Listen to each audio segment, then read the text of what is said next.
মতিবুৰ ৰহমান ভূঁয়া। বিজেপিৰ কি দায়িত্বত আছে? বিজেপিৰ কোনো দায়িত্বত নাই, মই বিজেপিৰ কৰ্মী হিচাপে আছোঁ ডুমডুমীয়া গাঁও পঞ্চায়তৰ। কওকচোন কি হৈছে আপোনালোকৰ? হৈছে মানে বৰ্তমানতো আমাৰ অসমতো যি কমিটি গঠন হোৱাৰতো প্ৰায় শেষৰ দিশত আছে। এতিয়া আমাৰ যি ডুমডুমীয়া উত্তৰ ডুমডুমীয়া মণ্ডলৰ যি প্ৰাৰ্থীক লৈ মানে অলপ ভেমেজালি চলি আছে, আমি গম পাইছোঁ। চাওক, নিতুল বৰা ডাঙৰীয়া আমাৰ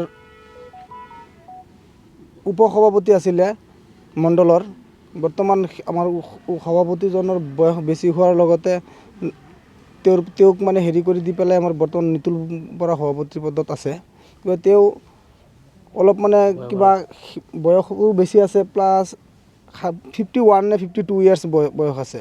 দলেতো এটা হেৰি নীতি নিয়ম এটা বান্ধি দিছে যে 45 ইয়াৰ্ছৰ হ'ব লাগে মেক্সিমাম বয়স। আৰু গতিকে দলৰ নীতি নিয়ম ৰুল মানি পেলাই যিটো বয়স নিৰ্ধাৰণ কৰিছে সেইটো বয়সৰ মানুহ হ'ব লাগে আৰু দুৰ্নীতিমুক্ত মানুহ হ'ব লাগে। যিজন দুৰ্নীতিৰ লগত জড়িত নথকা মানুহ হ'লে মানে আমাৰ ধিং সমষ্টিৰ পৰা আমাৰ পঞ্চায়ত নিৰ্বাচনো আহি আছে, 26ত ইলেকশ্যন আহি আছে। গতিকে যাতে আমাৰ দলৰ কাৰণে ভাল হয় তেনেকুৱা এজন নেতৃত্ব লাগে।